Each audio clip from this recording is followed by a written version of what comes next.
नमस्कार साथियों, आज हम परसेंटेज का क्वेश्चन देखते हैं। चलिए, ए का खर्च बी के खर्च से 30% अधिक है। इसका क्या मतलब है? एक बात मैं आपको पहले बता देना चाहता हूँ, जब भी मैं परसेंटेज के क्वेश्चन सोल्व करूँगा उसमें हर चीज़ को मैं 100% मान के करूँगा। क्यों? क्योंकि हर चीज़ अपने आप में 100% होती है। अब मैं देखता हूँ कि ए का खर्च बी के खर्च से 30% अधिक है, तो यहाँ पे मुझे ये ध्यान देना है कि ए और बी, जिसका खर्च अधिक है, ए का खर्च अधिक है बी से, तो बी का मैं 100 मानूंगा और ए का मानूंगा 30% ज़्यादा, मतलब 130। अब अगली लाइन पे आते हैं, और बी का खर्च सी के खर्च से 10% कम है। बी का खर्च सी के खर्च से, तो सी का मैंने 100 माना और बी का 10% कम है सी से, ये मैंने 90 माना।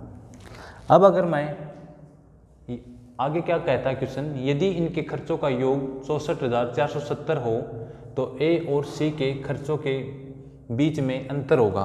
तो देखिए, इस क्वेश्चन को सॉल्व करने के लिए पहले मेरे को ए, बी तथा सी का रेशियो निकालना पड़ेगा। वो मैं कैसे सॉल्व करूँगा? पहले इनका ए और बी का रेशियो लेते हैं, 0 से 0। ए और बी आ गया मेरा 13:10, बी और सी आ गया मेरा 10 और 9। अब जब भी इनको मैं मिलाऊंगा ए बी सी, तो मेरा जो बी है वो दोनों जगह सेम होना चाहिए, लेकिन यहाँ पे 10 है, यहाँ पे 9 है। इनको सेम करने के लिए मैं ऐसा नंबर देखूंगा, 10 और 9 का एलसीएम लूँगा 90। अब 10 को 90 बनाने के लिए मैं 9 से गुणा करूँगा। अगर मैं बी को 9 से गुणा कर रहा हूँ तो रेशियो को सेम रखने के लिए मैं ए को भी 9 से गुणा करूँगा। यहाँ इस साइड देखूँगा, मैं 9 को 90 बनाने के लिए मैं 10 से मल्टीप्लाई करूँगा, और रेशियो सेम रखने के लिए मैं 10 को भी 10 से गुणा कर दूँगा। ठीक है। अब अगर मैं देखूँ 13 में 117, बी आ गया मेरा दोनों जगह, अब 90 यहाँ 90, तो मैं बी को लिखूँगा 90, और सी आ गया मेरा 100। अब ये मेरा ए बी सी इनके खर्चों का अनुपात आ गया, और इनके टोटल खर्च दे रखे हैं 64,470 रुपये। तो अब मुझे एक बात पता है, ये 64,470 रुपये हैं, ये ए बी और सी तीनों मिल के खर्च करेंगे। तो मैं क्या करूँगा, इन तीनों को मैं जोड़ूंगा, तो कितना आएगा? 100, 90, 190, 117, 307। 307 यूनिट मेरी किसके बराबर हो जाएंगी? 64,470 के।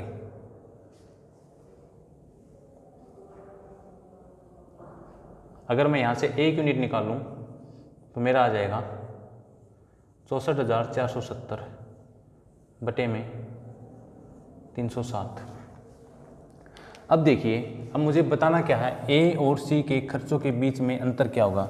मैं पहले ये देखूंगा, ए खर्च करता है 117 यूनिट और बी खर्च करता है 100 यूनिट। इसका मतलब ए और सी के बीच में जो अंतर है खर्चों का, वो है 17 यूनिट।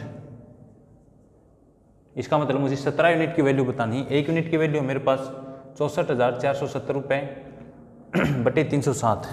अब 17 यूनिट की निकालने के लिए मैं इसको 17 से गुणा करूँगा। अब देखिए कैलकुलेशन कैसे करनी चाहिए और हम करते कैसे हैं।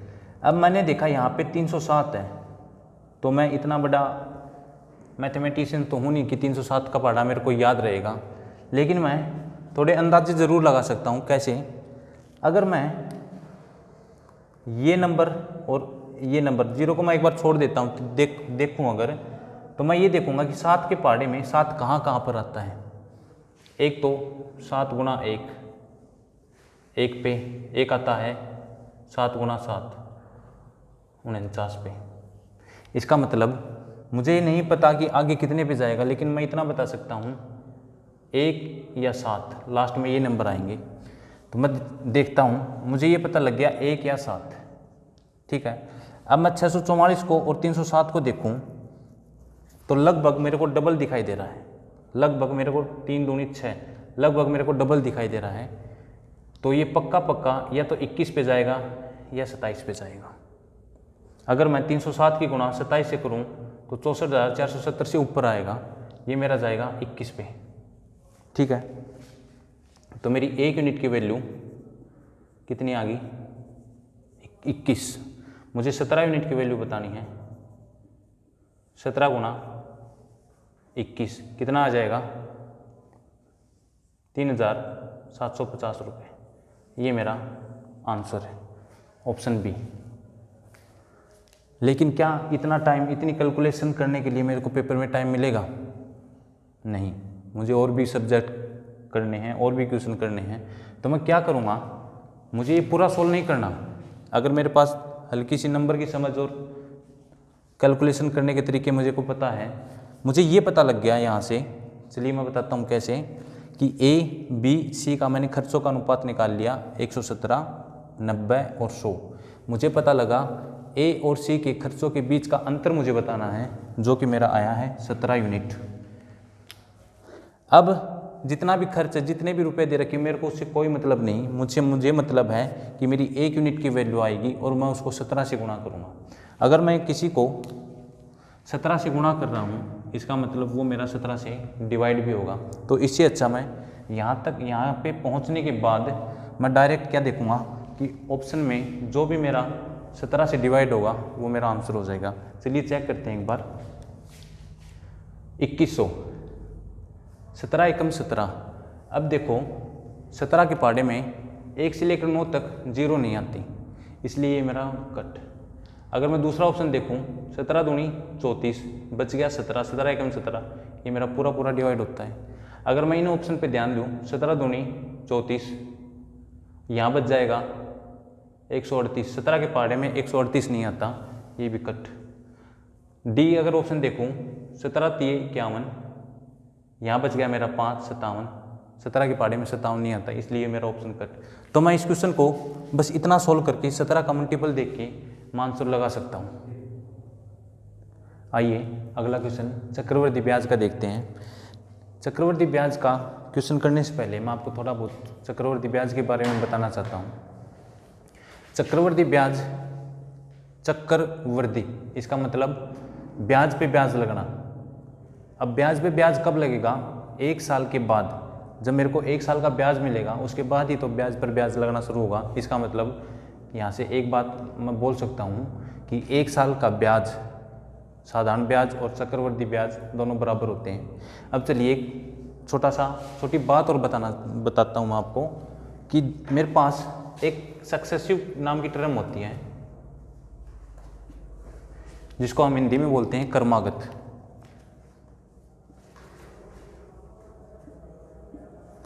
ये 2 तरह की होती है, एक होती है इंक्रीज, एक होती है डिक्रीज।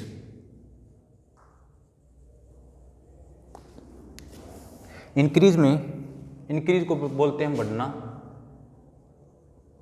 डिक्रीज को बोलते हैं घटना। मेरा कहने का क्या मतलब है, अगर कोई क्रमागत चीजें बढ़ती हैं तो मैं उसको बोलता हूं कंपाउंड इंटरेस्ट, मतलब चक्रवर्ती ब्याज।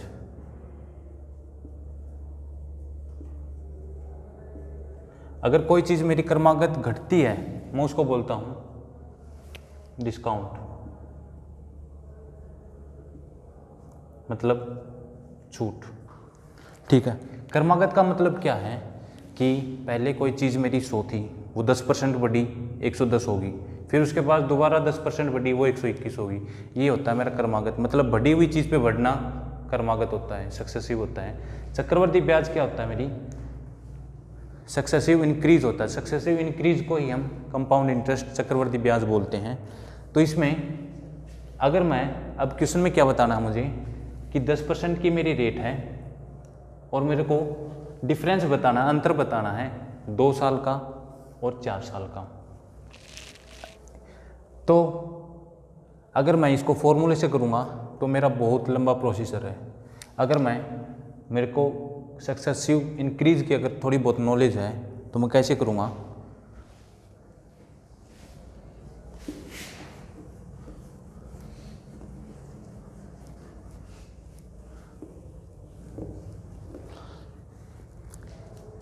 प्रतिशत में हम successive increase, total successive increase है 2 साल का, कैसे कैलकुलेट करते हैं कि x प्लस वाई बाई 100। अब पहले मैं 2 साल की सक्सेसिव रेट कैलकुलेट करता हूँ। मेरे पास पहले साल की भी 10 है, दूसरे साल की भी 10 है, तो मेरे यहाँ से आ जाएगा 10 और 10, 10 प्लस 10 प्लस 10 गुणा 10 बटे में 100। यहाँ से आ गया मेरा 21%, जो कि मेरी 2 साल की रेट है। अगर मैं ये बोलूँ कि 2 साल की ये है और अगले 2 साल की भी अगर कैलकुलेट करूँगा तो मैं 21%, पहले 2 साल की, अगले 2 साल की भी 21%। अगर मैं टोटल 4 साल की कैलकुलेट करूँगा तो 2 साल की ये, 2 साल की ये, अगर मैं इनको सक्सेसिवली कैलकुलेट करूँगा तो इसी फॉर्मूले से 21 प्लस 21 प्लस 21 गुणा 21 बटे में 100, ये हो गया 42 प्लस 21 का स्क्वायर होता है 441 और बटे में 100। इसको मैं लिख सकता हूँ 42 प्लस 4.41, तो ये कितनी आ जाएगी 46.41% आ गई। ये आ गई मेरी टोटल 4 साल की रेट। इसका मतलब क्या है कि मैं अगर 2100 का 46.41% निकालूं तो डायरेक्ट मेरा चक्रवर्ती ब्याज आ जाएगा 4 साल का, और ये है मेरी 2 साल की। इसका मतलब क्या है, अगर मैं डायरेक्ट 2100 का 21% निकालूं तो मेरा 2 साल का चक्रवर्ती ब्याज आ जाएगा। मुझे बताना है अंतर। क्यों ना मैं अगर 4 साल की रेट और 2 साल की रेट का डिफरेंस अगर मैं ले लेता हूँ, अगर वो डिफरेंस निकालूं तो मेरा डायरेक्ट आंसर आ जाएगा। चलिए देखते कैसे। 46.41% में से अगर मैं 2 साल की सक्सेसिव रेट अगर मैं माइनस कर देता हूँ 21, तो ये आ जाएगा मेरे पास 5, 4 में से 2 गए 2। इसका मतलब प्रिंसिपल 2100, मूलधन मेरा 2100 का 25.41% अगर मैं निकालूं तो वो 2 साल और 4 साल के चक्रवृद्धि ब्याज का अंतर होगा। चलिए अब देखते हैं। 2100 का 25.41% का बटे में 100। अब जो मेरा आएगा मैं यहाँ लिख देता हूँ। अब देखिए, मुझे यहाँ भी पूरी कैलकुलेशन करने की ज़रूरत नहीं है। मुझे ये पता है कि जो मेरा आंसर वो पॉइंट में आएगा, तो पॉइंट के बिना 2 ऑप्शन तो ऐसे ही कट हो गए। अब मैं देखूँगा कि लास्ट में ये 2 जीरो है मेरी, ये इससे कैंसिल हो जाएंगी, और जो मेरी लास्ट डिजिट है, लास्ट नंबर है, वो 1 गुणा 1 मतलब 1 आएगा। ये मेरा आंसर हो जाएगा।